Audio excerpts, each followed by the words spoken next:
Episode 5 of Dark Matter was kind of a slow one for me. Don't get me wrong, I was fully on board with the emotional gut punches, weird new worlds, and discovering lost friends, but I'm gonna need some more breadcrumbs to understand where the heck all of this is leading. Enough of my complaining, you know the drill. Shoot up your dose of Lavender Fairy and prepare for some interdimensional box traveling. Amanda and Jason 1 continue their adventure, sinking to the bottom of Lake Michigan while bonding a bit more, playing a childhood word game called Ghost, which I had to look up because I've never even heard of this, and talk about specifics to their respective worlds like favorite candy bars. Jason mentions a yellow-wrapped candy with confetti on the packaging, which is probably a sugar daddy bar. Interestingly enough, both the Ghost game and candy bar allude to things that we later see in this episode. For example, Amanda being a ghost to her mother, who is grieving her death, and Jason 2 is trying to be a legit sugar daddy buying Daniela and Charlie gifts in turn to get their love. Also, dare bars do exist, or a dare bar exists in our world. Dark chocolate, wafers, I guess the writers just assumed, and you know what they say about assuming? When you assume, you make an asshole out of yourself. We learn more about the box's functionality, obviously staying in the exact same spot in every single universe, which could mean it's at the bottom of a lake or worse. Personally, I hope that this is kind of expanded upon. Anyway, just saying the qualities of the world that the box user wants to get to isn't enough because of their subconscious intentions.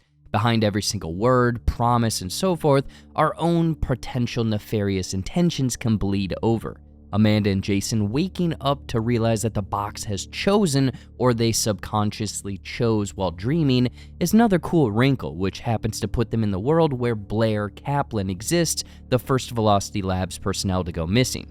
Before I move on, the reason that they find Blair is because that they were talking about her and the other missing Velocity employees, fell asleep, and I'm assuming that these thoughts were still in their psyche and transported them to where she's at. This could be useful for future episodes. Like I said, Amanda and Jason find Blair, learning that she's been staying in this mysterious universe for roughly 3 months. However, it is far from ideal. Blair pulls up previous security cam footage from the facility, showing that a different version of her came back to this world, only she wasn't alone. Oh, no, not the beast! Not the beast! These damn bee-drill wasp creatures followed her from some other world, set up shop in this current world, and completely took over this world, with very few people and supplies remaining. I was scared that the show would skimp out on creatures and weird sci-fi elements, but I like this. Good job, thumbs up, everyone. This is meant to show how dangerous the box can be, explaining why Blair remained in this universe for so long. The box, unknown, fish out of water scenarios over and over and over again essentially broke her. They fractured Blair's mind. This may be Amanda and Jason's fate sooner rather than later, as she sets them up with some supplies and they venture into the unknown once again. Now, 2 minor things that I took from the Blair meeting is that each universe features a different fork in the road scenario. For example, Blair not getting into law school, so therefore she went into engineering, which feels kind of tame, but could be like the fugitive Jason universe that they travel to at the end of this episode. A world where Jason cracked and hurt his family. I'm saying we're going to see way more of these what-ifs, or I hope so. Also, if another Blair used the box, how many other Blairs, Amandas, Jasons, Laytons, or something else is traveling out there? Next on Amanda and Jason's journey is a world where everything appears to be picture perfect to Jason's ideal initial world, except, it's not. Some sort of viral illness has pretty much wiped out the population, something I'm sure all of us have some experience with. This further reinforces how dangerous the box and these other worlds may be, while this entire sequence is an emotional roller coaster showing how precious life can be and how much family means to Jason, having to unfortunately help Daniela pass on. This is what Blair was talking about, what more than likely broke her, seeing all of these what-ifs and heartbreak. Now, I really hope that we see a world with, like, the opposite, like a really tempting world where Jason is, I don't know, a genius, billionaire, huge peen playboy philanthropist, forcing him to make a tough choice when leaving. Despite, killing his wife, there are a couple small things in this universe of note. First is the alive cat in the diner that Amanda peeks into. Last week, we saw that there was a dead cat, and I had theorized that all of this was, symbolic of Schrodinger's cat, meaning that in a future episode, an alive cat would make a cameo, and we were right. You did it! Congratulations! Two small theories spawn out of this world as well. Firstly, I'm curious if these two doctors who test Amanda and Jason, they might later be the other missing Velocity employees, Salem and Alex. I get that Amanda doesn't recognize them, but hey, you never know.